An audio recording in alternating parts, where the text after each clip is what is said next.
నాయకులను నమ్ముకునే కంటే ప్రజలను నమ్ముకుంటే ప్రజలలో ఉంటాం సచ్చిందాక. డబ్బు ఉంటేనే పార్టీలు. ఒక డబ్బు లేనటువంటి వాడు ఒక నిరుపేద రాజకీయంగా ఎదగలేడు.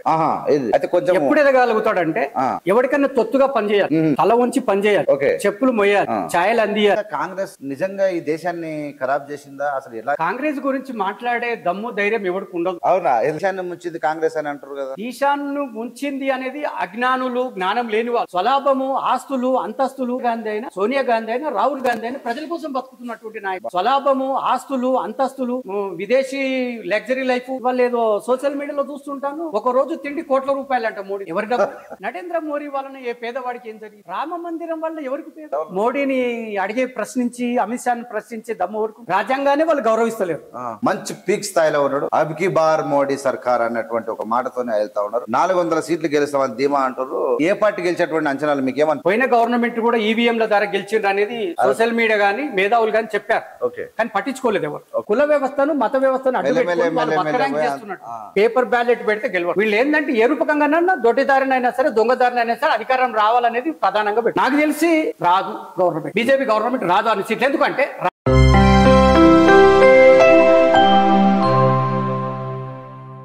నమస్తే ఫ్రెండ్స్, నేను మీ అనపూస వెంకటేష్. Welcome to AVM Media. ఈరోజు ఒక గెస్ట్తో ఉన్నాను. నేను ఈ గెస్ట్ను కలవడానికి కారణం ఏంటంటే, చాలామంది ఎంపీలను ఇంటర్వ్యూ చేస్తారు, ఎమ్మెల్యేలను, మినిస్టర్స్ను ఇంటర్వ్యూలు చేస్తారు, వాళ్ళ సమస్యలు చెప్తూ ఉంటారు. కానీ గత ఒక 30-40 ఏళ్ళుగా కేవలం పేదల నుంచి, పేద వర్గాల కోసం, అంబేద్కర్ సంఘాల గురించి, ఆ ప్రభుత్వాలు ఇచ్చేటువంటి పథకాలు పేదలకున్న అవినాభావ సంబంధం ఎలా కలిగి ఉండేది అన్నటువంటి నేను చూస్తున్నా. అంటే ప్రాక్టికల్గా నేను చూస్తున్నా ఈ వ్యక్తిని. పేదల, ఫర్ ఎగ్జాంపుల్, ఏ ప్రభుత్వం వచ్చినా ఆ ప్రభుత్వంలో ఏ పథకాలు వస్తాయి, ఆ పథకాలు పేదలకు ఎట్లా ఉపయోగపడతాయి, దాంతోపాటు అంబేద్కరిజాన్ని ఎట్లా పబ్లిక్కి తీసుకుపోవాలి, దాంతోపాటు ఈ సమాజంలో ఉన్నటువంటి ఐఏఎస్ ఆఫీసర్లు, కలెక్టర్లు ఉన్నటువంటి వాళ్ళు ఏ విధంగా ప్రజలకు అనుసంధానంగా పనిచేస్తారు అన్నటువంటి ఒక మంచి పబ్లిక్ మరియు బ్యూరోక్రసీతో సంబంధాలు కలిగి, దాని తర్వాత ముఖ్యమంత్రితో కూడా అప్పుడప్పుడు కలిసి చర్చించినటువంటి ఒక వ్యక్తిని నేను చూసిన. చాలా రోజుల తర్వాత నాకు కలిసిన ఆయనే మండల డానియల్ గారు. ఆయన భారతీయ భీమసేన సౌత్ ఇండియా ఇన్ఛార్జిగా ఉన్నాడు. ఇప్పుడు ప్రస్తుతానికి మన ఏవిఎం స్టూడియోలో ఉన్నారు. నమస్కారం అండి, ఎలా ఉన్నారు? బాగున్నారా? బాగున్నాను. ఓకే, మీరు ఇప్పుడు చాలా పొలిటికల్ పార్టీలను చూశారు. దాంతోపాటు నాకు తెలిసి టీఆర్ఎస్ కేసీఆర్ స్థాపించినప్పుడు మొదట పార్టీలో ఉన్నారా మీరు? పార్టీలో ఉద్యమాల్లో ఉన్నాను. కాంటెస్టెడ్ జడ్పీ 2000 కోట్లు కాంటెస్టెడ్ జడ్పీ టీఆర్ఎస్ నుంచి చేసింది. దాని తర్వాత అనేక పార్టీలను వైఎస్ఆర్ పీరియడ్లో కూడా మీరు వైఎస్ఆర్ను కలిసినటువంటి సందర్భాలు కూడా నేను చూస్తాను. దాంతోపాటు మీరు చాలా జేబీ రాజు గారితో అంబేద్కరిజంలో లేకుంటే అన్ని తిరుగుతూ ఉన్నారు. ప్రస్తుతం మరి ఎందుకు మీరు సైలెంట్గా ఉన్నారు? రాజకీయాలకు, ఇప్పుడున్న రాజకీయాలు ఏమైనా మీకు నచ్చలేదా, లేదంటే మీరు సైలెంట్గా అయిపోయినట్టు కనబడుతుంది? ఇంతకు మొదలు నేను విన్నాను మీరు భారతీయ భీమసేనలో సౌత్ ఇండియా ఇన్ఛార్జిగా కొనసాగుతున్నారు. మీ ప్రయాణము ఇప్పుడు ప్రస్తుతానికి భారతీయ భీమసేనలో ఎలా కొనసాగుతుంది? రాజకీయ పార్టీల మీద విసుకొచ్చి, నాయకుల మీద విసుకొచ్చేసి, ఒక సబ్జెక్టు లేదు, వ్యక్తిత్వం లేదు, అండ్ వాళ్ళకి ప్రజలతోటి ఓట్లు వేయించుకొని నాయకుడు కావాలి, ఎమ్మెల్యే కావాలి, ఎంపీ కావాలి అనేటువంటిదే ధ్యేయంగా పెట్టుకొని గెలిచిన తర్వాత ప్రజల్ని మర్చిపోయి స్వలాభంలో ఎదిగిపోతున్నటువంటి నాయకులు పార్టీలను ఫిరాయించి ప్రజలను పట్టించుకోకుండా, ప్రజా సమస్యలు పట్టించుకోకుండా ఉంటున్నటువంటి వారు. అందుకని నాయకులను నమ్ముకునే కంటే ప్రజలను నమ్ముకుంటే ప్రజలలో ఉంటాం సచ్చిందాక. కాబట్టి పార్టీలు, డబ్బు ఉంటేనే పార్టీలు. ఇప్పుడు డబ్బు లేకపోతే పార్టీలలో పనిచేయలేం, కొనసాగించలేం. ఎందుకంటే ఆత్మస్థైర్యాన్ని చంపుకొని బతకలేనటువంటి ఆత్మస్థైర్యాన్ని చాలా మంది చంపుకోరు. అంటే ఆత్మస్థైర్యాన్ని చంపుకున్నోడు రాజకీయాల్లో వెలుగుతాడు. ఎందుకు అంటే వాడికి సిగ్గు, బెగ్గు, బీడియం వగైరా ఏమి ఉండవు. అంటే వాడి స్వలాభము, సొంత లాభము, డబ్బు సంపాదన, ఆస్తుల సంపాదనే ఉంటుంది రాజకీయ నాయకుడు. కానీ ఒక అంబేద్కరిస్టుగా, ఒక అంబేద్కర్ సంబంధించిన ఉద్యమాలలో పనిచేసినటువంటి వ్యక్తి, నేను జేబీ రాజు గారి శిష్యుడిని. జేబీ రాజు శిష్యుడి నుంచి ఆయన ఆశీర్వాదంతో రామ్విలాస్ పాస్వాన్ కూడా శిష్యుని మళ్ళా. కాబట్టి ఆల్ ఇండియా లెవెల్లో నామినేటెడ్ పదవి పాస్వాన్ ఆశీర్వాదంతో నేను ఆల్ ఇండియా లెవెల్లో నామినేటెడ్ చేశాను. అంటే ఒక పేదవాడు ఒక ఎంపీ రికమెండ్ చేస్తే, ఒక కేంద్ర మంత్రి రికమెండ్ చేస్తేనే వచ్చే పదవులు రాజకీయ పదవులు, అవి పెద్ద పదవులు.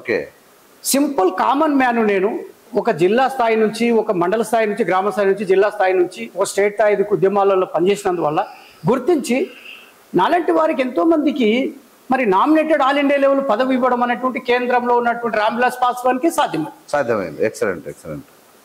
రైట్. ఈ ఒక విషయము, మీరు యాక్చువల్గా డానియల్ అనేటువంటి వ్యక్తి గత 30 ఏళ్ళుగా నాకు తెలిసి, నాకున్నప్పటి నుంచి గుర్తున్నప్పుడు చాలా అంటే ఒక పొలిటికల్ ఇన్ఫ్లుయెన్స్, ఒక నాలెడ్జ్, ఒక ప్రజలను మోటివేట్ చేయడము, అంబేద్కర్ విగ్రహాలు చేపెట్టడము, అక్కడ మీరు గెస్ట్గా రావడం, ఇలాంటి కార్యక్రమం. ఇప్పటికీ ఒకవేళ డానియల్ గారు అదృష్టం తలగకన్నా ఒక ఎమ్మెల్యే స్థాయిలో ఉండాల్సిన డానియల్ ఎందుకు ఈ విధంగా మిగిలిపోయాడంటే, ఇక్కడ ఏంటంటే ఒక డబ్బు లేనటువంటి వాడు ఒక నిరుపేద రాజకీయంగా ఎదగలేడు. ఇది అయితే కొంచెం ఎప్పుడు ఎదగలుగుతాడంటే ఎవరికన్నా తొత్తుగా పనిచేయాలి, తల ఉంచి పనిచేయాలి, చెప్పులు మొయ్యాలి, ఛాయలు అందియాలి, ఎంగిలిపేటలు అడగాలి, అన్ని చేయగలిగేటోడు వాని శిశరికం ఉన్నప్పుడు వాళ్ళు దగ్గర అక్కన చేర్చుకొని చదువు రానో, సంధ్య రానో, అక్షర జ్ఞానం లేనో ఎమ్మెల్యేని చేస్తారు, ఎంపీపీలను చేస్తారు, మండల ప్రెసిడెంట్లను చేస్తారు. ఒక నాలెడ్జ్ ఉండి రాజకీయ చిత్రత కలిగి ఉండి విశ్లేషణ చేయగలిగేటువంటి తెలివితేటలు ఉన్నటువంటి వాడిని, అంబేద్కరిస్టుని ఎప్పుడు రాజకీయ నాయకుని ఎదగనియరు. ఎవరు ఎదగనియరు? సమాజం ఎదగనియరు. అంటే డబ్బున్న వాళ్ళు, భూస్వాములు కావచ్చు, పెత్తందారులు కావచ్చు, ఎవరైతే ప్రోత్సహించాలో వాళ్ళు ప్రోత్సహించరు. అంటే అడగొట్టడమే తెలుసు వాళ్ళకి. ఎందుకంటే మనలాంటి వాళ్ళు ఎదిగితే వాళ్ళు పప్పులు అడుకో, వాళ్ళు పబ్బాలు గడవరు, వాళ్ళు క్రిమినల్ గా ఏమీ ప్రజలను మోసం చేయలేరు, వాళ్ళు ఏ రూపకంగా లాభపడలేరు. కాబట్టి నేను చేసింది అదే అనమాట. మా గ్రామ స్థాయి నుంచి కానీ, మళ్ళీ మా మండల స్థాయి నుంచి కానీ, మేము జిల్లా స్థాయి నుంచి కానీ ఎలాంటి సమస్య వచ్చినా ఒక అంపును అసలు ఎమ్మెల్యేలను, మినిస్టర్లను కూడా లెక్క చేయనటువంటి పర్సన్. అంటే దేవేందర్ గౌడ్ శిశిరికం చేసి కూడా దేవేందర్ గౌడ్కి ఎదురు మాట్లాడేవారు. ఎందుకు అని అంటే ప్రజా సమస్య. మీరు మాకు ఎమ్మెల్యే, మా మినిస్టర్, మీరు చేయకపోతే ఎవరు చేస్తారు?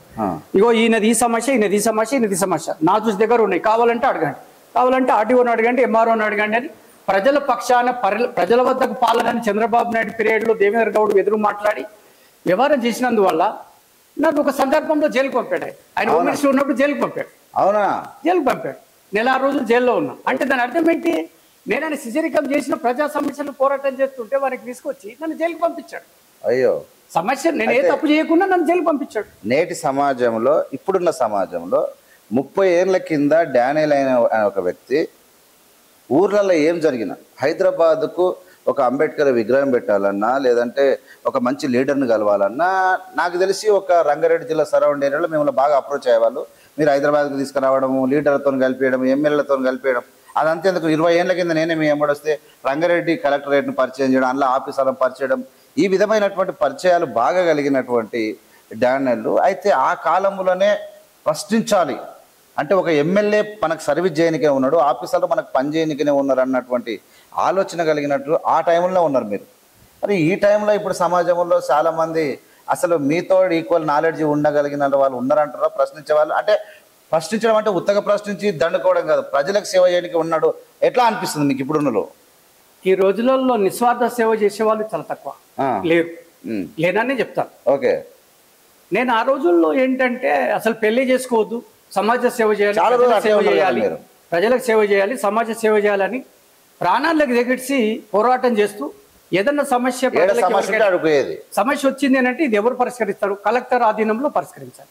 కలెక్టర్ దగ్గర దృష్టి తీసుకుపోవడం, కలెక్టర్కు ఇవ్వడము, దాంతోపాటు మినిస్టర్ కూడా ఇవ్వడం, అవసరమైతే కలెక్టర్కి ఇచ్చిన తర్వాత పని జరగకపోతే మళ్ళీ కలెక్టర్ను దండించి అడగడం, దాని తర్వాత మళ్ళీ దానికి ఏదన్నా లబ్ధి పొందాలి అని అంటే ఆయన కూడా చేయకపోతే, ఎస్సీలు కాబట్టి ఎస్సీల పరమైనటువంటి హక్కు ఏదైతుందో ఎస్సీ కమిషన్కు దృష్టికి తీసుకెళ్ళడం, అంటే సమస్య పరిష్కారం కావాలి ఎటుపోయి. అలాగా పోరాటాలు చేస్తూ ఉన్న కాలక్రమేణా నేను సొంత ఆస్తులు ఏం సంపాదించుకోలేదు. నేను 100 రూపాయలు కూడా ఎవరి దగ్గర ఆశించి, నా సొంత డబ్బు ఏదన్నా ప్రేమతో ఎవరన్నా పని చేసిన జేబులో పెడితే ప్రేమతో తీసుకోవడమే తప్ప నేను ఎవరి దగ్గర కమిషన్ టైప్ కానీ స్వలాభం అనేటువంటి నాకు ఈ రోజు వరకు మా నాన్నగారు సంపాదించి, మా తాత సంపాదించిన ఇల్లు తప్ప నాకెక్కడ భూమి లేదు. అదే మీరు చేసిన తప్పు కదా? ఆనాడు డబ్బులు తీసుకొని చేసింది, ఈనాడు మీ కుటుంబం బాగుపడలేవు కదా? నేను స్వార్థంతో బతకాలని అనుకోలేదు కాబట్టి మీ అంబేద్కరిజం అది నేర్పలేదు. అంతే, అంబేద్కరిజం చెప్పలేదు, అండ్ మా తల్లిదండ్రులు చెప్పలేదు, గురువులు చెప్పలేదు. చిన్నప్పటి నుంచి కూడా నా జీన్స్ అంటే పోరాటం, అంతే పోరాటం చెప్తున్నా. అంటే కులం మీద, మరి ఈ ధనిక పేదిక వర్గం మీదనే పోరాటం. రైట్. మీరు 30 ఏళ్ళ కింద నాలెడ్జ్ ప్రశ్నించే తత్వం తెలిసినటువంటి నాయకులు ఇవాళ రేపు మీరు ఊర్లో పడిపోతారు, మండల ఆఫీసర్కి చరవతారు, చిన్న చిన్న మీ ముందర ఇప్పుడు పుట్టినాడు పెద్ద పెద్ద ఫార్చునర్ బల్ల మీద వస్తారు, మొత్తం ఉంగరాలు వేసుకొని వస్తారు, కద్దరు బట్టలు వేసుకొని వస్తారు. ఆ టైంలో నేను సంపాదించలేనన్నటువంటి పశ్చాత్తాపం ఏమైనా కలుగుతుందా? ఏమనిపిస్తుంది? ఇప్పుడున్నటువంటి వాళ్ళ రూట్లో రాంగ్ రూట్ పోంది మంచిది అనిపిస్తుందా, లేకపోతే సంపాదలేదని బాధ అనిపిస్తుందా? నాకు నేనే సమర్థించుకుంటా. ఎట్లా అంటే ఆస్తులు సంపాదిస్తే కేవలం లగ్జరీ కార్లలో తిరగవచ్చు, ఏసీ కార్లలో తిరగవచ్చు, ఉంగరాలు పెట్టవచ్చు, బంగారం పెట్టవచ్చు, మెడల్ కట్టవచ్చు, మిద్దెలు కట్టవచ్చు. కానీ అలాంటి వాళ్ళు జనం దృష్టిలో ఎప్పుడు ఉండదు. ఓకే. చరిత్ర సృష్టించలేరు. ఓకే. వాళ్ళకంటూ చరిత్ర ఏముండదు. వాళ్ళకి కేవలం షోపుటప్ లీడర్స్. షోటుప్ లీడర్స్ ఎప్పుడు డబ్బు ఉపయోగిస్తే ఓట్లు వేస్తారు, మేము లీడర్లం అవుతాము అనేటువంటి అనే దృష్టిలోనే ఉంటాం. కానీ ప్రజలలోనే ఉద్భవించి ప్రజలలోనే పుట్టి ప్రజా ఉద్యమాలలో పుట్టిన వాడు చచ్చిపోయేంత వరకు నాయకుడే. ఓకే. ఎప్పుడు ప్రజాభిప్రాయం ఎక్కడికి పోదు. రెండోది మీరు అన్నారు, చాలామంది ఇప్పుడున్నటువంటి వారు ఉంగరాలు పెట్టుకొని మీకు చిన్న స్థాయిలో ఇప్పుడున్న జనరేషన్లో చాలా చిన్న వాళ్ళు అని. నేను ఎప్పుడు బాధపడను. ఎందుకంటే నథింగ్ ఇన్ ఫ్రంట్ ఆఫ్ మీ అంట. నథింగ్ ఇన్ ఫ్రంట్ ఆఫ్ మీ. నా నాలెడ్జ్ లో నేను చేసిన ఉద్యమంలో వీళ్ళు ఆఫ్టర్ ఆల్ అనుకుంటా. ఎందుకంటే వాళ్ళకు ఉద్యమం ఎలా చేయాలో తెలియదు. ఒక ప్రజా సమస్య, ఒక వ్యక్తికి, ఒక పేదవాడికి ఒక సమస్య వచ్చింది అని అంటే పోలీస్ స్టేషన్లో ఆ పేదవాడు పోయి న్యాయం జరగక గిలగిల్ల కొట్టుకుంటున్నాడు ఇప్పుడున్న సమాజంలో. ఎందుకు? డబ్బు లేదు కాబట్టి. డబ్బు ఉంటే వాడు లంచం ఇవ్వగలుగుతాడు, పోలీసు వాళ్ళకు, ఎంఆర్ఓలకు, వాళ్ళకి లంచం ఇవ్వగలుగుతాడు, న్యాయం పొందుతాడు.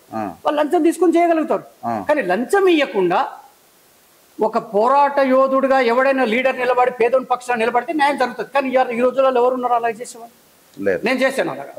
చరిత్ర ఒకటి కాదు 100 చెప్తా, 100 కేసులు చెప్తాను.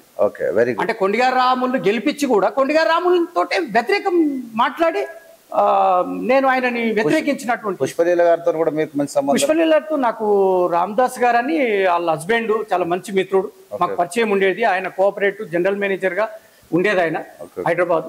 దాంతో ఆయన ఇదొక సందర్భము కాకపోవచ్చు.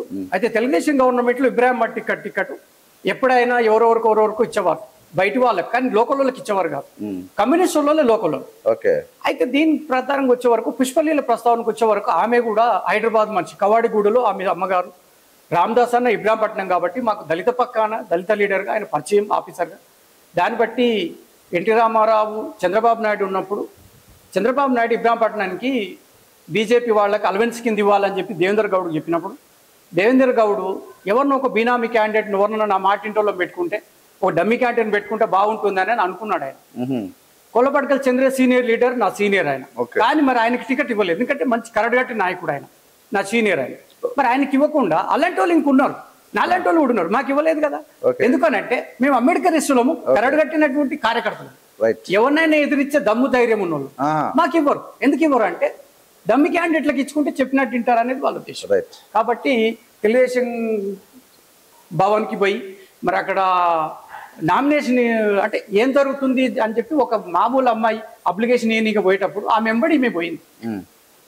ఆ తెలుగుదేశం ఇంటెలిజెన్స్ ఏం చేశారంటే నన్ను క్యాచ్ చేశారు. అమ్మ మీరు ఎవరు, మీ పర్సనాలిటీ బాగుంది, ఎడ్యుకేషన్ మీరు ఏం చేశారంటే నేను ఎంఏ చేశానండి అని.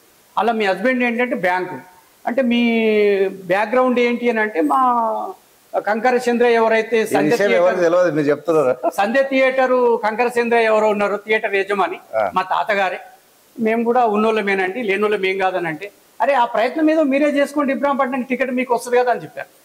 ఆమె వాళ్ళ హస్బెండ్ తో ప్రస్థానం చేయగానే ఆయన అభిమానులు ఎవరైతే ఉన్నారో ఇబ్రాహంపట్నం తాలూకాలో ఉన్న 5 మండలాల మెయిన్ నాలాంటి లీడర్లు అందరినీ పిలిచి ఒక వేదిక తయారు చేసి డిస్కస్ చేసినాక ఆమె అప్లికేషన్ పెట్టడం, నామినేషన్ వేయడం, వ్యవహారం చేయడం. అప్పట్లో ఆమె గెలవాలనుకుని ఎమ్మెల్యేనే గెలుస్తుంది అనుకున్నాడు ఎవరు, దేవేంద్ర గౌడ్. కానీ ఇక్కడ లేడీస్ ఈక్వేషన్స్కి వచ్చే వరకు చంద్రబాబు నాయుడు క్యాబినెట్ ఇచ్చాడు. రైట్, సూపర్ సూపర్, బాగుంది. అది ఉన్నా కూడా నేనేం సంపాదించుకోలేదు. ఆమెతోటి పనులు చేయించి బీద వాళ్ళకే సాయం చేసేది తప్ప నేనేం సంపాదించు. రైట్, ఆ విషయం మనకు అసందర్భమైన ఒక విషయం, మంచి విషయం చెప్పారు. అయితే మీరు ఏమన్నారంటే ఒక నిజాయితీ పరుడుగా ఉన్నా, నేను నీకు సంతృప్తిగా ఉన్నదని చెప్పారు. అయితే యాక్చువల్గా మీరు ఒక కుటుంబం అనేది ఉంటుంది, మనకు కుటుంబం అనేది ఉన్నప్పుడు ఏం చేస్తామంటే మనం ఏం సంపాదించకపోయినప్పుడు ఇంటికి వచ్చినప్పుడు పిల్లలకు పైసలు ఇవ్వనప్పుడు, పిల్లలు బాధపడుతున్నప్పుడు, లేదంటే ఏం కొనియలేనప్పుడు, కొన్ని సందర్భాలు చూసినప్పుడు సేవ చేసిన తృప్తి గొప్పదా, లేదంటే పిల్లలకు చూసుకోలేదు మనం అనుకున్న ఈ లగ్జరీ ఇవ్వలేకపోయినా పిల్లలకి ఏం చేయాలన్నటువంటి విషయం సందర్భం మీకు ఎప్పుడు రాలేదా? ఇప్పుడు కూడా బాధలు ఎప్పుడో కాదు. నాకు పెళ్లి చేసుకోకముందు ఆ సేవ నేను ప్రజలలో సేవ చేసేటప్పుడు నన్ను ప్రేమించి ఎంత పెద్ద పని చేసినా అన్న ఒక 1000 రూపాయలు తీసుకో 500 తీసుకొని ఇచ్చేవాళ్ళు. ఎంత పెద్ద పని చేసి పెట్టినా వద్దు అని అనేవాళ్ళు. అని లేదన్నా ఇంత పెద్ద హెల్ప్ చేస్తారు మాకు మీరు తీసుకోండి అని అంటే ఆ 1000 రూపాయలు తీసుకుపోయి ఇంట్లో ఇచ్చేవాళ్ళు. ఎవరికి? మా అమ్మకి ఇచ్చేవాళ్ళు. కాబట్టి ఆ విధంగా అప్పుడు పెద్దగా అనిపించలే. నేను అసలు డబ్బుని ఈనాడు కూడా డబ్బు కోసం పాకులాడాను. ఓకే. ఈ రోజు కూడా ఒకవేళ చీటింగ్ చేసి మోసం చేసి నాకున్న నాలెడ్జి నాకున్న పలుకుబడిని బట్టి నేను జనాలను మోసం చేసి బతకాలనుకుంటే రోజు 100 అబద్ధాలాడి రోజు 1,00,000 రూపాయలు సంపాదించగలను. కానీ నాకు అది తృప్తికరమైన జీవితం కాదు. ఓకే. ఎంత వచ్చినా తృప్తి పడాలి. మనం న్యాయంగా ఉండాలి. తృప్తి మనం చేసిన కష్టంలో నీతి ఉండాలి, న్యాయం ఉండాలి. జనాలను మోసం చేసి బతకడమే జీవితం కాదు. మొత్తం మీద కుటుంబ కష్టాలు పెద్ద కష్టాలు ఏం కాదు. ఇప్పటి వరకు కూడా నేను ఎంతో మంది పేదవాళ్ళకి నోట్ బుక్స్ ఇప్పిస్తా. ఇప్పటికి బీద వాళ్ళకి బట్టలు పట్టించిన. గత 20-30 సంవత్సరాల నుంచి కూడా చాలా మంది పేదవాళ్ళకి నేను సపోర్ట్ చేస్తున్నా. చాలా మందికి హెల్పింగ్ నేచర్ ఉన్న దాంట్లో నాకు ఒక 10,000 వచ్చినాయి అంటే 2,000 కంపల్సరీ బీద వాళ్ళకి ఖర్చు పెడతాను. 8,000లో నా సొంత ఖర్చులు, నా భార్య. ఓకే, ఇది నా సిస్టమ్. ఇప్పటికి కూడా నేను అదే చేస్తాను. రైట్, బాగుంది. సరే, మీ గత చరిత్ర. ఇప్పుడు మీరు భారతీయ భీమసేనలో సౌత్ జోన్ ఇన్ఛార్జిగా ఉన్నారు. ఏంది భారతీయ భీమసేన అంటే ఏంది? అసలు ఎవరు స్థాపించారు? ఏంది అసలు దాని గురించి భారతీయ భీమసేన అటువంటిది ఒక పెద్ద ఉప్పెనలాగా ఉద్భవించినటువంటి సంస్థ. ఇది ఎట్లా? బత్తుల శ్యామ్ సుందర్ గారు అని ఆయన 68లో స్థాపించాడు దీన్ని.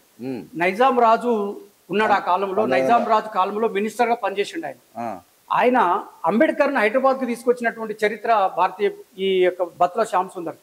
బత్తుల శ్యామ్ సుందర్ గారు LLB ఉస్మానియా యూనివర్సిటీలో చదివాడు. హైదరాబాద్ లోనే జీవించాడు. పెళ్లి చేసుకోలేదు. ఆయన నిరాడంబర జీవి. ఆయనకు సొంత ఆస్తులు లేవు, ఇల్లు కూడా లేదు. ఆయన స్థాపించడా? ఆయన భారతీయ భీమసేన వ్యవస్థాపక అధ్యక్షుడు. ఆయనే స్థాపించాడు. ఇది స్థాపించిన తర్వాత దక్కన్ హైదరాబాదు అని అంటే కర్ణాటకలో సగభాగం, బీదర్ కానీ గుల్బర్గ కానీ, మహారాష్ట్ర సగభాగం కానీ, తర్వాత చాలా తెలంగాణ జిల్లాలు మొత్తము దక్కన్ హైదరాబాద్ కింద ఉండేటి, నైజాం కింద ఉండేటి. కాబట్టి భారతీయ భీమసేన అనేటువంటిది కూడా హైదరాబాద్ లో చాలా బలంగా పనిచేసి న్యాయ పోరాటం చేసి ఆ రోజుల్లో నైజాం రాజు నొప్పించి చిన్న స్కూల్ పెట్టించి చదువుకోవాలి మన బీద పిల్లలు అని చెప్పి నైజాం నొప్పించి స్కూల్ పెట్టించినటువంటి ఘనత బత్తుల శ్యామ్ సుందర్ గారు. కాబట్టి ఈ కాలక్రమేణా పార్టీలు ఉద్భవిస్తుంటే పార్టీలు వచ్చిన వాళ్ళు ఈ భీమసేన అనేటువంటివి అంబేద్కరిజంని, భీమసేనను, ఇలాంటి ఉద్యమ సంఘాలన్నీ అణిచివేయాలని రాజకీయ పరంగా అణిచివేస్తున్నారు కుట్రతో. కానీ ఇది దేశవ్యాప్తంగా ఉందా? టోటల్ దేశవ్యాప్తంగా మహారాష్ట్ర ఉంది అండ్ కర్ణాటకలో ఉంది. ఇలా కాంగ్రెస్ అధ్యక్షుడు గార్గే గారు భారతీయ భీమసేనలో కర్ణాటక అధ్యక్షుడు పనిచేసినటువంటి వ్యక్తి ఖర్గే గారు. కాబట్టి ఈ విధంగా అన్ని స్టేట్లలో ఉంది. మన తెలంగాణలో ఏంటంటే ఇక్కడే పుట్టినా కూడా తెలంగాణలో ఏంటంటే అవకాశవాద కార్యకర్తలు ఎక్కువ ఉన్నందువల్ల, స్వలభ కార్యకర్తలు ఉన్నందువల్ల, నిజమైన ఉద్యమం ఏది అని గ్రహించినందువల్ల భారతీయ భీమసేనలో జైన్ కాలేకపోతున్నారు, పనిచేయలేకపోతున్నారు. ఏంది మోటో? ఏంది భారతీయ భీమసేన మోటో? ఏంది? ఏమీ లేదు, అంబేద్కరిజమే. బత్తుల శ్యామ్ సుందర్ గారు కూడా అంబేద్కర్ ను చూసి స్ఫూర్తిని తీసుకొని అంబేద్కరిజంలోనే పనిచేసినట్టు సైన్యం. బత్తుల శ్యామ్ సుందర్ కర్రస్వామి చేసేదంట, అది నేర్పేదంట, గట్టి చేయించాడంట, జనాలు ఎందుకోసం కొడదామనా ఏందన్నట్టు? కర్రసాము అనేటువంటిది ఆత్మరక్షణ ఉండొచ్చు. చేపించి బాగా 500 మంది 5 లక్షల మంది సైన్యాన్ని తయారు 5 లక్షల 6 లక్షల మంది సైన్యాన్ని తయారు చేసినటువంటి ఘనత ఆయన. ఎంతో మందిని తయారు చేసి ఎవడైనా అరాచకాలు సృష్టించి పేదవాళ్ళకి ఇబ్బంది కలిగితే, పేదవారిని నష్టం ఏర్పడితే, ఆస్తులు నష్టం చేసిన, ధ్వంసం చేసిన, మేము కూడా యుద్ధం చేయడానికి రెడీగా ఉన్నాం అని వార్నింగ్ ఇచ్చి న్యాయం కోసం పోరాటం చేసినటువంటి వ్యక్తుడు. ఒక మంచి మార్గం, ఒక మంచి వ్యక్తి. రైట్. భారతీయ భీమసేన పక్క పెడితే ఇప్పుడు మీరు గత ఒక 40 ఏళ్లలో రాజకీయాలు చూస్తూ ఉన్నారు. చాలామంది ప్రధానమంత్రులు చూశారు, చాలామంది ముఖ్యమంత్రులు చూశారు. తెలంగాణ మొన్న 2014 వచ్చి అంతకుముందు ఉమ్మడి ఆంధ్రప్రదేశ్లో కూడా చూశారు. ఎలా మీకు అంటే మీకు ఏ పార్టీ రాజకీయాల్లో ఇప్పటి వరకు ఉన్నటువంటి పార్టీలో ఇప్పుడు అయితే ముఖ్యంగా అన్ని పార్టీలను చూసారు, బీజేపీ కాంగ్రెస్ ఇప్పుడు పోటాపోటీ 2024 ఎలక్షన్లు ఉన్నాయి. మీకు నరేంద్ర మోడీని 10 ఏళ్ల పాలన చూసారు, అంతకు మొదలు కాంగ్రెస్ చూసారు. నిజంగా కాంగ్రెస్ నిజంగా ఈ దేశాన్ని ఖరాబ్ చేసిందా? అసలు ఎలా చేసింది? మీకున్నటువంటి ఎక్స్పీరియన్స్ ఏంది అసలు? కాంగ్రెస్ గురించి మాట్లాడే దమ్ము ధైర్యం ఎవరికి ఉండదు. అవునా? ఎందుకంటే ఎందుకోనంటే కాంగ్రెస్ స్వాతంత్రాన్ని తెచ్చింది కాంగ్రెస్ పార్టీ. అవును, స్వాతంత్ర పోరాటంలో పాల్గొని ఒక పార్టీని స్థాపించి పార్టీ పరంగా ఒక స్వాతంత్ర పోరాటంలోనే ఉన్నటువంటి పార్టీ కాంగ్రెస్ పార్టీ. స్వాతంత్రం వచ్చిన తర్వాత, స్వాతంత్రం రాకముందు కూడా మోతీలాల్ నెహ్రూ, ఎవరు జవహర్లాల్ నెహ్రూ తండ్రి, మొట్టమొదటి ధనవంతుడు, ఇండియాలో మొట్టమొదటి ధనవంతుడు. అవునా? అప్పటికే మోతీలాల్ నెహ్రూ. మరి మొట్టమొదటి ధనవంతుడికి ఉండి అన్ని ఆస్తులు ఉన్నటువంటి వ్యక్తి చివరికి వచ్చే వరకు ఇలా రాహుల్ గాంధీకి మరి ప్రియాంక గాంధీకి ఆస్తులు లేవు, సొంత ఇల్లు లేవు. రాహుల్ గాంధీకి ఇల్లు లేవు, ఆస్తులు లేవు, ఇండస్ట్రీలు లేవు, ఆస్తులు పోయినాయి, అన్ని పోయినాయి, అంతస్తులు పోయినాయి. అయితే వాళ్ళ ముత్తాత ధనవంతుడే. అంటే నేనేమంటున్నా అంటే మోతీలాల్ మొట్టమొదటి ధనవంతుడు ఉన్నటువంటి వ్యక్తి కుటుంబంలో ఇలా పండిల్ నెహ్రూలాల్ నెహ్రూ మొట్టమొదటి ప్రధానిగా ఉండి ప్రధాని స్థానం నుంచి వచ్చినటువంటి వ్యక్తి. మరి ఆయన కూడా స్వలాభం కోసం ఏం చేయలేదు కదా, బీద ప్రజలను మోసం చేసి ఆస్తులు సంపాదించుకోవచ్చు. ఆయన కూడా మరి వెనక తరానికి దోషిపెట్టవచ్చు కదా, ఆయన అది చేయలేదు. ఆయన రెండో పాట ఇందిరాగాంధీ గారు ఉన్నారు. సబ్జెక్ట్ కంటిన్యూషన్ చెప్తాను. Okay, no problem. ఇందిరాగాంధీ గారు ఉన్నారు. ఇందిరాగాంధీ భర్తనైనా పక్కెట్టింది కానీ తండ్రి అడుగుజాడల్లో ఉండి దేశ సేవ, ప్రజల సేవ కోసం రావాలని చెప్పి జైలుకు వెళ్ళి జైల్లో చూసి తండ్రితో పాటు జైల్లో ఉండి ఉద్యమంలో ఉన్నటువంటి వ్యక్తి ఇందిరాగాంధీ. ఆ తర్వాత మరి ఇందిరాగాంధీ ఉక్కు మనిషి అని పేరు వచ్చింది. ఉక్కు మనిషి అని ఎందుకైందంటే ఎవడైనా సరే కరడు కట్టినటువంటి ఉద్రగర్వాదులు కానీ ఎవరన్నా ఉండని కాక వాళ్ళని ఏరివేయాలనేది ప్రధాన కర్తవ్యంగా తీసుకున్నారు. మరి ఈ సందర్భం కాకపోవచ్చు కానీ స్వర్ణ దేవాలయం పరంగా స్వర్ణ దేవాలయంలో అన్యాయం జరుగుతుంది, అక్రమం చెంది సీక్రెట్ గా మారణాయుధాలు తయారు చేస్తున్నారు, ఈ ఉగ్రవాద సంస్థగా ఏర్పడబోతుంది అని అనుకున్నప్పుడు ఇంటెలిజెన్స్ రిపోర్ట్ పరంగా అక్కడికి పంపించి ఏదైతే సిఐడీలను పంపిస్తే సిఐడీలను కూడా చంపేసినటువంటి సందర్భం.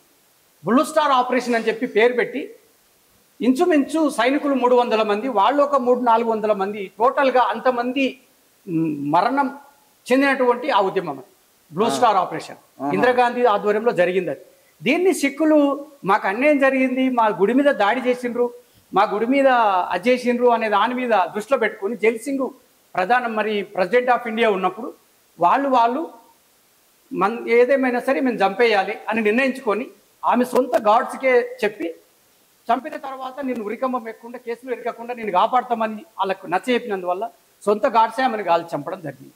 రెండో మాట, ఇందిరాగాంధీ ఒకవేళ 1973లో ఇనామీ పట్టాలు ఇష్యూ చేయకపోతే ఇలా బీదోళ్ళ పరిస్థితి ఏంది? ఇచ్చిందా పట్టాలు ఇష్యూ చేసి? గరీబీ హటావో నినాదం ఆమెదే. గరీబీ హటావో అంటే ఏంటంటే బీదరికాన్ని పారదోలండి, ఓకే, ధనవంతులు కానక్కర్లేదు, బుక్కడ తిండి దొరికే చాలు బీదోళ్ళకి అనే నినాదం. దేశాన్ని ముంచింది కాంగ్రెస్ అని అంటారు కదా. దేశాన్ని ముంచింది అనేది అజ్ఞానులు, జ్ఞానం లేని వాళ్ళు. అవునా? అజ్ఞానులు విజ్ఞానంతో ఆలోచన చేస్తే కాంగ్రెస్ చేసిన మేలు ఎవరికి అది ఆ చరిత్రను ఎవడు గాంధీ కుటుంబం దేశ ద్రోహం మోసం చేసింది గుంజుక తిన్న గాంధీకి తక్కువ అండి, కాంగ్రెస్ కు గాంధీకి సంబంధం లేదు. ఎవరైనా సంబంధం ఉంది అని అంటే సంబంధం ఉంటుంది. నెహ్రూ నుంచి ఇందిరాగాంధీ వాళ్ళ ఇంట్లో ఇల్లెడకం పెట్టుకున్నాడు. ఇందిరాగాంధీ 1973లో ఇనాం పట్టాలు ఇచ్చారు కాబట్టి ఇవాళ ఇనాం భూములతో బతుకుతున్నారు వృత్తి పని వారు కానీ ఇంకెవరన్నా కానీ. 1984లో సిల్లింగ్ యాక్ట్ తీసుకొచ్చి సిల్లింగ్ యాక్ట్ పరంగా బోర్డంత మందికి భూములు పంచింది. 50 ఎకరాల కంటే ఎక్కువ ఉండకూడదు. 50 అంటే చాలా మంది భయపడి గవర్నమెంట్ కన్వర్ట్ చేస్తే అదే భూములు పేదవాళ్ళకి పంచారు. ఆమె పంచినటువంటి భూములతోటి ఇలా బతుకుతున్నారు పేదవాళ్ళు. భూములు ఏ గవర్నమెంట్ పంచింది? భూములు ఏ గవర్నమెంట్ పంచరు. ఇందిరాగాంధీ చరిత్ర అలాంటిది. ఇందిరాగాంధీ బీదల కోసం కొట్లాడింది, బీదల కోసం చచ్చింది, ప్రాణత్యాగం చేసిన చరిత్ర ఇందిరాగాంధీది. దాని తర్వాత ఆమె చనిపోగానే రాజీవ్ గాంధీని ప్రధానమంత్రిని చేశారు. చేసిన తర్వాత నీతి నియమగలైనటువంటి వ్యక్తి ఆయన, మంచి వ్యక్తి, మంచి వాక్యచాతుర్యమైనటువంటి వ్యక్తి, విదేశాలు చదువుకున్నటువంటి వ్యక్తి.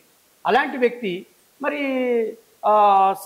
ఉగ్రవాద సంస్థ తమిళనాడుకు సైన్యాన్ని పంపితే ఏదో రాజీవ్ గాంధీ చేపించిండని ఆయన కుట్రపూని మరి తమిళనాడుకు ప్రచారం పోయినప్పుడు ఆయనను మానవ భావంతో చంపేశారు.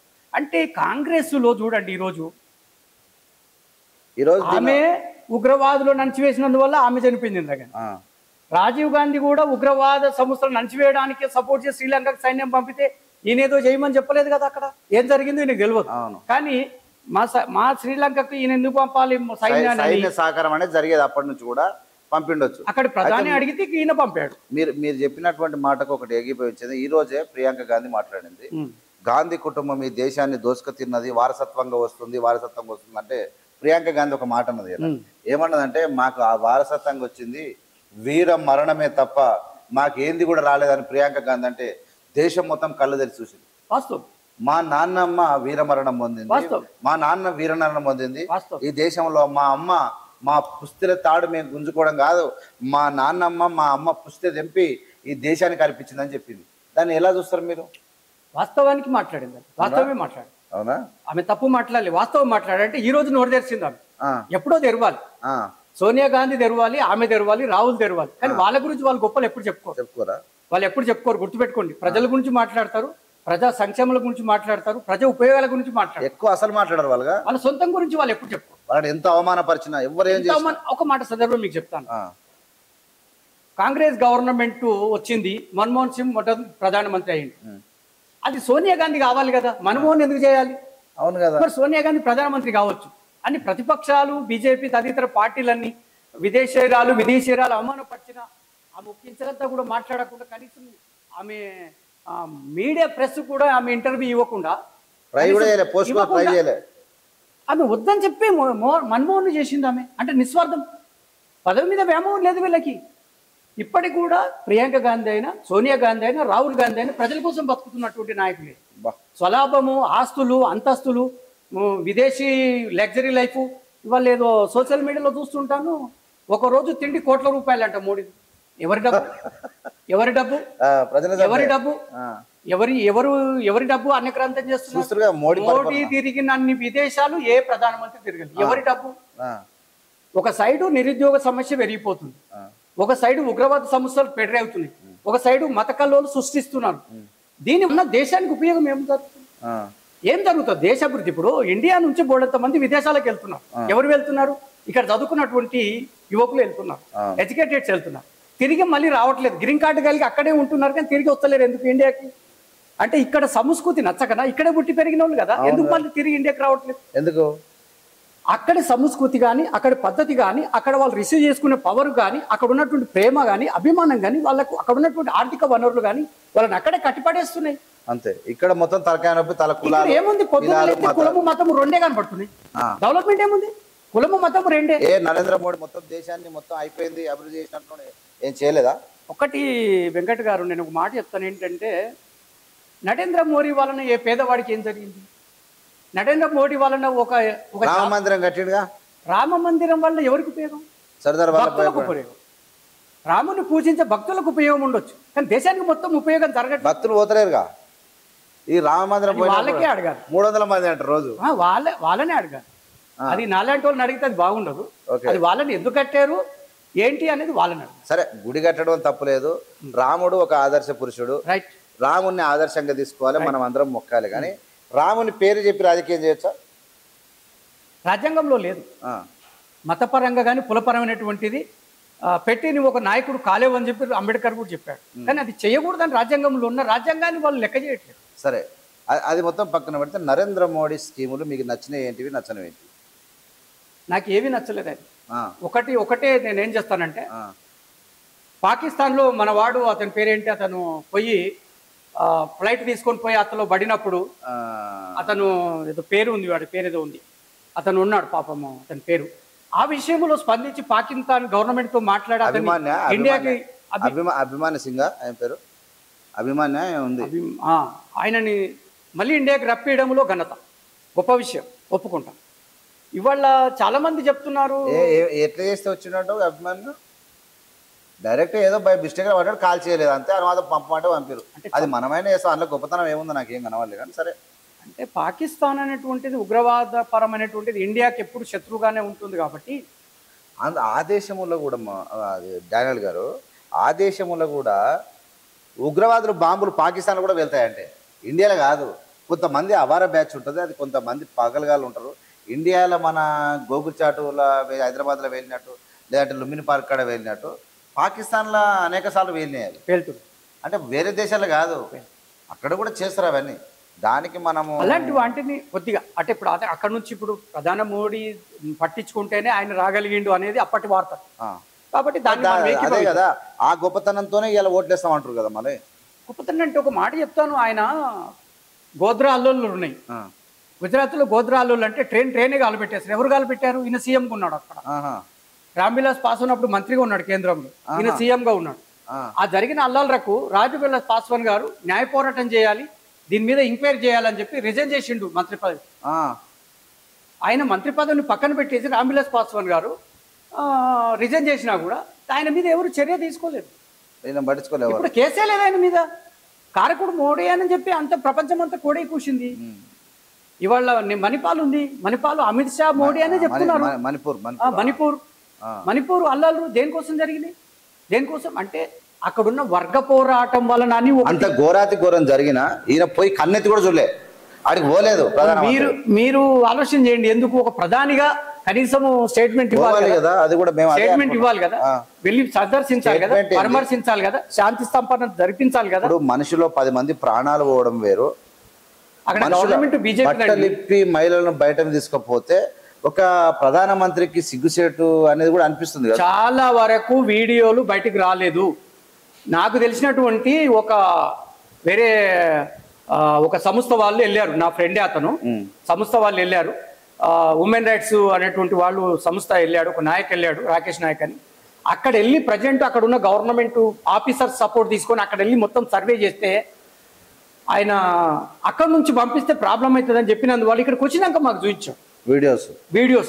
ఎక్కడ శవాలు అక్కడనే, కుప్పలు తెప్పలుగా, ఎక్కడ శవాలు అక్కడనే. మొత్తం ఇంటర్నెట్ బంద్ చేశా, అక్కడ ఇంటర్నెట్ బంద్ చేసిరు, అక్కడ ఎవరిని రానివ్వలేదు, అక్కడ మీడియాని ఎవరిని షూట్ చేయనియలేదు, నిర్బంధించారు. కొన్ని ఘోరాలు బయటకు వచ్చినాయి మాత్రమే, బయటికి కొన్ని మాత్రమే, మించుకో కొన్ని మాత్రమే 200 మంది చనిపోయిందని మనకు తెలుసు. అంతే. మహిళలను కొంతమంది ఇద్దరినే వివస్త్రలు వేసారని తెలుసు, కానీ ఎంతమంది సంగతి కాదండి, నరికేశారండి.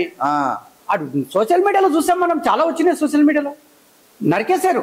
ఏంది మరి, ఏంది ఇట్లయితే వాళ్ళు ఆ రాష్ట్రంలో ఒకటేనా? ఇంకా తెలిసి ఏంటంటే వీళ్ళు అక్కడ ఉన్నటువంటి 2 వర్గాల మార్గ కూకీ అండ్ ఇంకొక ఏదో సంస్థకి, 2 సంస్థలకి ఎప్పటి నుంచో ఈ వర్గాలు దీన్ని ఆసరిగా తీసుకొని క్రిస్టియానిటీని అణచివేయాలనేది ప్రధాన అంశం. అక్కడ క్రిస్టియానిటీని కూడా కాదు, అక్కడ అసలు యాక్చువల్ గా ఎవరైతే హిల్ లెవెల్ అంటే కొండ ప్రాంతాల్లో ఎవరైతే బతుకుతున్నారో అక్కడ ఉన్నటువంటి అడవుల మీద సంపద మీద కన్ను వాడి ఖాళీ చేయాలని పట్టుకుంటారు. సంపద మతం మీద అదొక కారణము.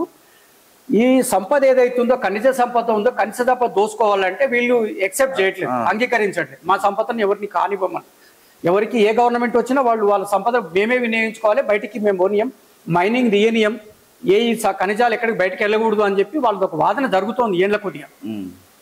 వీళ్ళందరినీ భయభ్రాంతాలు గురి చేసి చంపేస్తే ఇంకా ఏముంది, ఆదాని అంబానీ లాంటి వాళ్ళకు అప్పచెప్పొచ్చులే అని వీళ్ళు ప్లాన్ తోటి చేసి ఉంటారు. ఈ దేశ ప్రధాని ఇలా చేయొచ్చా? అసలు చేయకూడదు. రాజ్యాంగాన్ని లెక్క చేయనప్పుడు మన్మోహన్ సింగ్ చూసారు, పివి నరసింహరావు చూసారు, మోడీని అడిగే ప్రశ్నించి అమిత్ షాని ప్రశ్నించే దమ్ము వరకు రాజ్యాంగాన్ని వాళ్ళు గౌరవిస్తలేరు. ఇప్పుడు మొదటి రాజ్యాంగం మారుస్తామని అంటూ ఉన్నారు రేవంత్ రెడ్డి గారు. అంత సాధ్యపడేది కాదు. మారుస్తామా వాళ్ళు అంటున్నారని అన్నారు. రేవంత్ రెడ్డి తప్పు మాట్లాడుతున్నా? రేవంత్ రెడ్డి వచ్చినటువంటి వార్తల్లో విని అనొచ్చు రేవంత్ రెడ్డి, కానీ రాజ్యాంగాన్ని మార్చడం అంత సులభం కాదు. ఎందుకు అనంటే మొన్న మనం 400 ఎంపీ సీట్లు ఇస్తే మార్చలేరా? 400 ఎంపీ సీట్లు వస్తాయని కళ్ళలుగా అంటున్నట్టు. అసలు ఒకవేళ వచ్చినాయి అనుకో, వస్తే మారుస్తారా? వస్తే మార్చే అధికారం ఉంది, మారుస్తారు. ఏం మారుస్తారంటే ఆది మానవుడు ఎలా జీవించాడో, దళితులు ఎవరైతే ఉన్నారో, మళ్ళీ అదే ఆర్య బ్రాహ్మణులు వ్యవస్థ వచ్చి ఇండియాలో ఆర్య బ్రాహ్మణ వ్యవస్థ జరిగి వాళ్లే నీకు దోషం ఉందని చెప్తారు, వాళ్లే దానికి పరిష్కార మార్గం చూపిస్తారు. అంటే వాళ్ళ స్వలాభంకి వాళ్ళు బతకడానికి ప్లాట్ఫామ్ ఏర్పాటు చేసుకోవడానికి రాజ్యాంగాన్ని మారితే బ్రాహ్మణ వ్యవస్థ, కుల వ్యవస్థను, మత వ్యవస్థను అడ్డు బతకడానికి చేస్తున్నట్టు ఏముండదు ఇక్కడ. కాబట్టి మారిస్తే అట్లయితే దేశమే ఖాళీ అవుతుంది. ఏముంటది? దేశం అంటే కొట్టుకొస్తారు. ఎవడు ఒకడు. ఇవాళ ఉద్యోగాలు లేవు, వ్యవహారాలు లేవు, ఇవాళ చదువు లేవు, సందే లేవు, ఆర్థికంగా ఏమన్నా బాగా చేసుకుందామంటే హాస్పిటల్ లేవు, డబ్బులు లేవు, తిండి లేదు తినడానికి. ఇలా హైదరాబాద్ బాగుందండి, నువ్వు మహారాష్ట్ర స్లబ్కి వెళ్ళు, నువ్వు వేరే కొన్ని స్లమ్లకు వెళ్ళు, ఉండడానికి ఎటు ఒక గజము 2 గజాల గుడిసేసుకొని బతుకుతుంటారు జనాలు. దేశం బాగుపడ్డట. ఎందుకు వాళ్ళ గురించి పట్టించుకోరు? చెప్పండి, ఇది అవసరమా మనకి? ఆర్థిక వనరులు ఏదైతే ఉన్నాయో, ఏదైతే ఖనిజ సంపద ఉందో అవన్నీ మనము వినియోగించుకుంటూ పేద ప్రజలకి పక్క ఇల్లు కట్టించి, ఉద్యోగం కల్పించి, వాళ్ళని అన్ని విధాలుగా స్వాతంత్రపరమైనటువంటి వనరులు ఏదైతే హక్కులు ఉన్నాయో, రాజ్యాంగపర హక్కులు ఉన్నాయో అవి వినియోగించుకుంటూ చేసి మంచి పేరు తెచ్చుకొని మంచి నాయకుడు అనిపించుకునే స్థితి ఎంతో ఉన్నా కూడా వాళ్ళు చేయట్లేదు. మోదీ మంచి నాయకుడు, మామూలు నాయకుడు కాదని అడ్వకేట్లు, చదువుకున్న వాళ్ళు, మేధావులు ఇక మోడీ పోతే దేశం పోతుంది అని అంటున్నారు. దేశమే మొత్తం పోతుంది అని అంటున్నారు.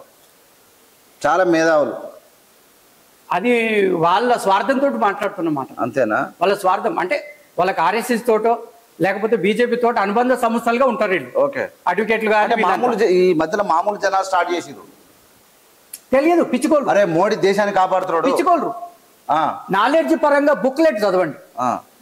భారతదేశ చరిత్ర ఏంది, చరిత్ర ఏం చెప్తుంది, చరిత్రలో నాయకులు ఎవరు, ఉత్తమమైన నాయకులు ఎవరు, అసలు రాజ్యాంగం ఏం చెప్తుంది, రాజ్యాంగము భారతదేశ చరిత్ర ఈ రెండింటిని పొంతన చేసి కంపేర్ చేసి నువ్వు చదువుకున్న నాలెడ్జ్ తోటి మాట్లాడు. నువ్వు ఎవరిని వ్యతిరేకిస్తావు అప్పుడు తెలుసు.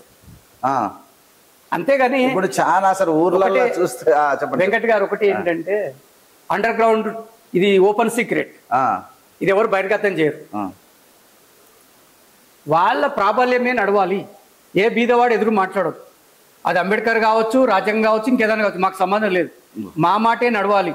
ఆది మానవుల టైంలో ఎప్పుడైతే మన తాత ముత్తాతలు ఏదో పెత్తందారులు, మోతదారులు, జాగీర్దారులు, జమీందారుల వ్యవస్థ ఎలా జరిగిందో నైజాం కాలంలో ఎదురు మాట్లాడితే వంగబెట్టి బండలు పెట్టి హింసించి ఏ విధంగా హీనంగా మూతికి ముంత కట్టి ముడ్డికి చీపురు కట్టి నువ్వు నడిచిన బాట కూడా సాపు కావాలని వ్యవస్థ ఉందో అది మళ్ళీ తీసుకురావడానికి వీళ్ళు ప్రయత్నం చేస్తారు. అవునా? కేవలము మన ఎస్సీ పిల్లలు కానీ మన బీసీ పిల్లలు కానీ ఇవన్నీ తెలియక వాళ్ళు చెప్పిన మాటలకు ఆకర్షణ అవుతున్నారు, కానీ నాలెడ్జ్ లేదంటే కదా వీళ్ళకి. నిజంగా నాలెడ్జ్, బుక్ నాలెడ్జ్ మంచి మేధావుల దగ్గరనో మంచి ప్రొఫెసర్ల దగ్గర తెలుసుకొని మీరు ఇలాంటి తెలుసుకుంటే మీరు వాళ్ళని వ్యతిరేకిస్తారు. ఎందుకు పిల్లలు ఎందుకు తెలుసుకోలేదు? టెక్నాలజీ పెరిగింది, విద్య తెలుసుకుంటే అంత తెలివి ఎక్కడిది? సెల్ ఫోన్లలో నాలెడ్జ్ రాదు. సెల్ ఫోన్లు ఉపయోగిస్తారు, సినిమాలు షికార్లు ఉపయోగిస్తారు, తిండి తాగుడు ఉపయోగిస్తున్నారు, ఆసికులు తంబాకులకు అలవాటు పడ్డారు. నాలెడ్జ్ ఎక్కడ సంపాదించుకుంటారు చెప్పండి? సమాజం మీద మంచిని నేర్చుకోవాలన్న ఆసక్తి ఎంతమందికి ఉందంటారు? లేదు కదా. కాబట్టి చెప్పింది వింటారు, చేసుకుంటూ పోతారు, అంతేకాదు. అలా డెవలప్మెంట్ అది.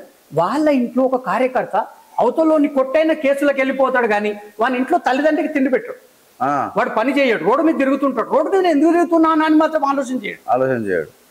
ఇది ఎవరు చేస్తున్న నష్టం? సమాజాన్ని ఎవరు దోసుకుంటారు? సమాజానికి నష్టం ఎవరు జరుగుతుంది? ఇలా నిరుద్యోగం సమస్యను ఎవరు దీన్ని చేస్తున్నారు? కేంద్ర ప్రభుత్వం, స్టేట్ ప్రభుత్వము నిరుద్యోగ సమస్యను ఎందుకు దీన్ని పెంచి పోషిస్తున్నారు? ఎందుకు ఉద్యోగాలు ఇవ్వట్లేదు? ఎందుకు వనరులు కల్పించట్లేదు?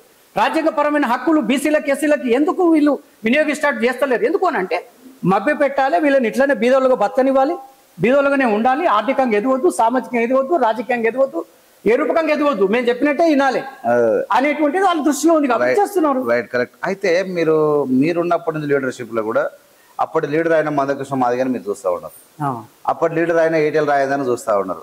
కొండ విషయం వీళ్ళంతా మేము ప్రజల కోసం మాట్లాడతాం, దళితుల కోసం ఏబీసీలు అని ఆయన ఓట్లాడాడు, ఇక నేను వామపక్షాల లీడర్ అని ఈటెల రాజేంద్రన్.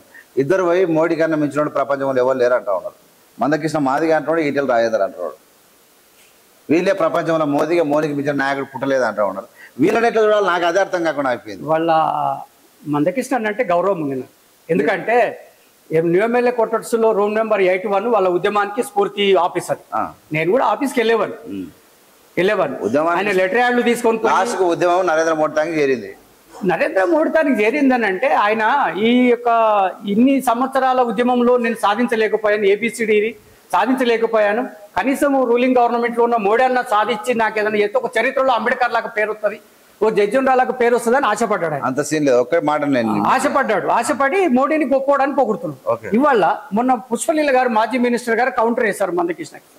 ఇలా వేరే పాపయ్య మాదిగ గాని సుంకపాక దేవన్న చనిపోయాడు. పుష్పలీల ఏది ఎస్సీ మాదిగ వర్గం ఆమె కౌంటర్ వేసింది మందకృష్ణకి వ్యతిరేకంగా. నువ్వు ఎవరిని అడిగిపోయినావు మోడీ దగ్గర, బీజేపీలో ఎందుకు చేయను ఆయన, నువ్వేమనుకుంటున్నావు అసలు అని చాలా కౌంటర్ వేసింది ఆవిడ. ఎందుకంటే ఒక మాజీ మినిస్టర్ ఆమె, వెల్ ఎడ్యుకేటెడ్, ఉద్యమాల్లో ఎంఆర్పిఎస్ లో పనిచేసినటువంటి లీడర్ ఆమె. కౌంటర్ వేసింది అంటే వాళ్ళ దాంట్లో ఉన్న ఆయనను వ్యతిరేకిస్తున్నారంటే ఉద్యమం ముందుకెళ్తున్నట్ట, మోడీ రెస్పెక్ట్ చేస్తున్నట్ట. మాదిగలందరూ కాదు కదా, మందకృష్ణ ఒకడు అనగానే మాదిగలందరూ వెనకాల పోతున్నారని అనుకోదు. రైట్. అయితే లాస్ట్ గా చివరిగా చెప్పండి, కాంగ్రెస్ 2 సార్లు ఓడిపోయింది, బీజేపీ 2 సార్లు గెలిచింది. ఇప్పుడు వచ్చిన తర్వాత రాహుల్ గాంధీ, ప్రియాంక గారు తిరుగుతూ ఉన్నారు. ఒక దళితుడిని కాంగ్రెస్ పార్టీకి అధ్యక్షుని చేశారు, మల్లికార్జున ఖర్గేను, ఆయన అధ్యక్షుడిగా ఉన్నాడు. నరేంద్ర మోడీ మంచి పీక్ స్థాయిలో ఉన్నాడు. అబ్కి బార్ మోడీ సర్కార్ అన్నటువంటి ఒక మాటతోనే వెళ్తూ ఉన్నారు. 400 సీట్లు గెలుస్తామని ధీమా అంటారు. ఏ పార్టీ గెలిచేటువంటి అంచనాలు మీకేమనిపిస్తుంది? ఇక్కడ నాకున్న నాలెడ్జ్ పరంగా ఒకటి చెప్పగలను. పోయిన గవర్నమెంట్ కూడా ఈవీఎంల ద్వారా గెలిచిండ్రు అనేది సోషల్ మీడియా కానీ మేధావులు కానీ చెప్పారు, కానీ పట్టించుకోలేదు ఎవరు. చాలామంది నాగేశ్వరరావు లాంటి వాళ్ళు కానీ, ఇంకా హిందీ ఛానల్ కానీ, ఢిల్లీ ఛానల్ కానీ, ఢిల్లీలో ఉన్న కొంతమంది పరిచయం ఉన్నటువంటి నాయకులు నాకు పాస్వాన్ గారు చాలా పరిచయం ఉన్నటువంటి వీళ్ళు ఓటు బ్యాంకు ద్వారా నిజంగానే పేపర్ బ్యాలెట్ పెడితే గెలవరు. వీళ్ళు ఏంటంటే ఏ రూపకంగానైనా దొడ్డిదారినైనా సరే, దొంగదారినైనా సరే అధికారం రావాలనేది ప్రధానంగా పెట్టుకున్నాం. అంటే ఈవీఎంలను మోసం చేయడం అని అంటే ఆఫీసర్లను లొంగ తీసుకొని ఆఫీసర్లని భయపెట్టైనా సరే ఈవీఎం ట్యాపరింగ్ చేసి మొన్న కేరళలో పట్టుకున్నారు. తర్వాత వేరే దగ్గర కూడా పట్టుకున్నారు. మణిపూర్లో కూడా తీసి పగలగొట్టేశారు. ఇవన్నీ జరుగుతూ ఉన్నాయి ఇండియా లెవెల్. ఎందుకు అంటే అందరికీ తెలుసు, కానీ ఏమి చేయలేక, పవర్ లేక, మాకు అధికారం లేదు కదా, మేము ఏ రూపకంగా మా బాధను వెళ్ళకపోవాలని మీడియాకు అక్కడక్కడ మాట్లాడుతున్నాం. వీళ్ళు ఒకవేళ నాకు తెలిసి రాదు గవర్నమెంట్, బీజేపీ గవర్నమెంట్ రాదు అని సీట్లు. ఎందుకంటే రాజ్యాంగం మీద దెబ్బ కొట్టారు కాబట్టి, దళితుల గుడ్డె మీద దంతున్నారు కాబట్టి రాదు. అంతే. ఎందుకు అంటే దళితుడు ఎవడో ఓటేయడు. ఎవడన్నా వేస్తే వాడు అంబేద్కరిస్టు కాదు, వాడు రాజ్యాంగాన్ని గౌరవించినోడు కాదు, వాడు దళితుడే కాదు, వాడు డబ్బు కమ్ముడు అయ్యి కక్కుర్తి పడినటువంటి కింద కార్యకర్తని గుర్తించవలసి వస్తుంది. నిజంగా ప్రజాస్వామ్యంలో అంబేద్కర్ను గౌరవించి, రాజ్యాంగాన్ని గౌరవించి ఓటు వేయాలనుకున్న ప్రతి పౌరుడు స్వేచ్ఛగా ఓటును వినియోగించుకోవాలని రాజ్యాంగంలో ఉంది. కానీ ట్యాపరింగ్ ద్వారా గెలవడం ఏంది? ఈ విధంగా ఆఫీసర్లను బెదిరించి నాయక్ రూలింగ్ రావడం ఏంది అనేది అది ప్రశ్నార్థకం. కాబట్టి మేధావులందరూ హెచ్చరిస్తున్నారు. మీరు చెప్పింది కూడా అంతెందుకు, నిర్మలా సీతారామన్ హస్బెండ్ ప్రభాకర్ గారు కూడా హెచ్చరిస్తున్నాడు. ఆమె కేంద్ర మంత్రి, మరి ఆయన హస్బెండ్ కూడా హెచ్చరిస్తున్నాడు, ప్రమాదంలో పడుతున్నారు. ప్రొఫెసర్ నాగేశ్వరరావు కూడా హెచ్చరిస్తున్నాడు. ఎంతో మేధావులు హెచ్చరిస్తున్నారు, కానీ వాళ్ళ నోటు పట్టించుకోవట్లేదు కదా. రైట్. అయితే ఇప్పుడు ఈవీఎంల ద్వారా ఎలక్షన్లకు అన్నా, లేకుంటే బ్యాలెట్ పేపర్ ద్వారా ఎలక్షన్లకు అన్నా అన్నటువంటి ఒక సందిగ్ధంలో నరేంద్ర మోడీ దేనికైనా తెగిస్తాడు, మ్యానిపులేట్ చేస్తా అన్న దాంతో సుప్రీంకోర్టుకు పోయారు. సుప్రీంకోర్టు పోతే కాంగ్రెస్ వేసినటువంటి పిటిషన్ కొట్టేసింది. ఎందుకు కొట్టేసిందంటే వీళ్ళు వీవీప్యాడ్లు లెక్క పెట్టమన్నారు. వీవీప్యాడ్లతో అంటే దాంతోపాటు ఆ స్లిప్లను కూడా లెక్క పెట్టమంటే ఒక మీకు డౌట్ వచ్చిన తర్వాత ఒక 20% పెడతాం, మిగతాది పెట్టమని చెప్పారు. అది యాక్చువల్గా మీరు ఖచ్చితంగా వాళ్ళు మ్యానిపులేట్ చేస్తారన్నటువంటి ఒక ప్రూఫ్ చేస్తే మేము చేస్తాము, నా అనుమానంతో మీరు చెప్పొద్దు, అవన్నీ జరగవు అన్నట్టు చెప్పింది. ఈ ఒక్కసారి చూస్తే అర్థమైపోవచ్చు. కోర్టు కూడా ఏం చెప్పిందంటే ఈవీఎంల ద్వారా కావాలని అన్ని మ్యానిపులేట్ అంటే చేయొచ్చు. ఖచ్చితంగా ఒక మ్యాన్మేడ్ మిషన్ అంటే కంపల్సరీ చేసినప్పుడు తయారు చేయొచ్చు, అది అవకాశం ఉంది.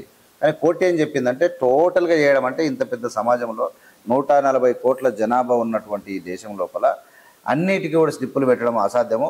ఒక టెక్నాలజీని గౌరవించాలి, టెక్నాలజీని ముందుకు తీసుకుపోవాలి. అలాంటివి ఏం జరగదు. వీవీప్యాడ్లో 100% లెక్క పెట్టకపోయినా ఒక 20% లెక్క పెట్టేటువంటి ఏర్పాటు చేస్తామని చెప్పింది. ఒకవేళ గెలుస్తారంటే వాళ్ళు నిజంగా వాళ్ళు చేసిన పనులతో గెలవరు, గెలిస్తే ఈవీఎంల తన గెలుస్తుంది అంటారు. మీరు అంతేనా? ఏం పనులు చేసినా గెలుస్తారు? 13 డిపార్ట్మెంట్లను కేంద్ర ప్రభుత్వ డిపార్ట్మెంట్లు అమ్ముకున్నారు. రైల్వే అంటే ఎన్నెముక లాంటిది దేశానికి. రైల్వే ఎప్పుడైనా సరే లాభాల్లో ఉంటుంది, ఎప్పుడు నష్టాల్లో ఉండదు. రైల్వే ఓడరేవులు ఎప్పుడు లాభాల్లో ఉంటుంది, నష్టాల్లో ఉండదు. టెలికాం సంస్థ ప్రైవేట్ సంస్థలకి భాగస్వామ్యం అయ్యి గవర్నమెంట్ 6 లక్షల ఉద్యోగాలు వీకేసినట్ట. అది చెప్తున్నాను. అంటే ఏంటంటే 13 డిపార్ట్మెంట్లను ప్రైవేట్ పరం చేసారు మోడీ, అమిత్ షా కలిసి. కేంద్ర ప్రభుత్వ సంస్థలను ప్రైవేట్ సంస్థలకు అమ్మేసారు, అదాని అంబానీలకు అమ్మేసారు. అందుకనే పెద్ద ప్రధాని అంటే అమ్మేస్తే గొప్ప స్వాతంత్రం వచ్చినప్పటి నుంచి కూడా ఏ ప్రధానమంత్రి అమ్మలేదు కదా. ఈయన అమ్ముతున్నాడు కాబట్టి డెవలప్మెంట్ ఎందుకు లాస్ అవుతుందని దాని మీద దృష్టి పెట్టి డెవలప్ చేయడానికి ప్రయత్నం చేశారు. చేత కాకపోతే ఊకున్నారు, అంతేగాని అమ్మలేదు. అంటే అవి లాభాల్లో, రైల్వే లాభాల్లో ఉంది, ఎందుకు అమ్మారు? మీరు చూడండి, దేశానికే ఎన్నెముక లాంటిది, దేశ పాలనకే డబ్బు సమకూర్చేటువంటి సంస్థ, మరి దాన్ని కూడా అమ్మేశారు. రైల్వే ఎయిర్పోర్ట్లు అమ్మిండ్రు, టెలికాం అమ్మిండ్రు, ఓడరేవులు అమ్మిండ్రు. ఎన్ని మీకు ఒకటి చెప్తాను నేను, సోషల్ మీడియాలో వచ్చింది, నా దగ్గర ఇప్పటికి కూడా ఉంది. అదాని అంబానీకి సంబంధించినటువంటిది గుజరాత్లో ఓడరేవు ఉంది. అక్కడ లక్షలాది వేలాది ట్రక్కులు, ఆవులతో నిండి ఉన్నటువంటి ట్రక్కులు సోషల్ మీడియాలో వచ్చినాయి. అది ఎవరివి అంటే అదాని అంబానీ ఓడరేవు. అందులో ట్రక్కులు ఎవరివి అని అంటే బ్రాహ్మణ వ్యవస్థ ట్రక్కులు. అవి ఎక్కడికి పోతున్నాయి అంటే అవన్నీ అంటే కోతకు పోతున్నాయి, విదేశాలకు పోతున్నాయి అని చెప్పి ఆ నాలెడ్జ్ వాళ్ళనే అడుగుతున్నా. ఇప్పుడు నేను వాళ్ళనే అడుగుతున్నా మీ ద్వారా. మీరు ఇవన్నీ ఆయన బీజేపీకి సంబంధించిన వ్యక్తే కదా, మోడీ గారికి తెలియదా, అమిత్ షా గారికి తెలియదా? మరి మీరు చేస్తున్న ఉద్యమం ఎవరు మీద చేస్తున్నారు? నిజంగా ఆల్కాబీర్ అనేటువంటి సంస్థలు ఎవరివి? ఆల్కాబీర్ అనే సంస్థ ఎవరిది? ఆవులను కోసి దాంట్లో తయారు చేసినటువంటి బ్రాహ్మణ్స్, నాట్ ముస్లిం బ్రాహ్మణ్స్. ముస్లింలే కావు, తప్పది ప్రచారం. అది బ్రాహ్మణ్స్ కావాలంటే మీరు సర్వే చేసుకోండి. దమ్ముంటే దీని మీద చర్చకు రమ్మనండి ఎవరినో. అన్ని బ్రాహ్మణ వ్యవస్థ. సుప్రీంకోర్టు అడ్వకేట్, సుప్రీంకోర్టు జడ్జీలు ఎవరు? బ్రాహ్మణులు. సుప్రీంకోర్టు లాయర్లు ఎవరు? బ్రాహ్మణ్స్. మాక్సిమం అందరు కాదు, బ్రాహ్మణ్స్ మెజార్టీ పరంగా వాళ్ళే ఉన్నారు కాబట్టి తీర్పు కూడా వాళ్ళ సైడ్ వెళ్తుంది కదా. సరే, మా డిస్కషన్ అనేది వెరీ సీరియస్లోకి వెళ్తా ఉంది.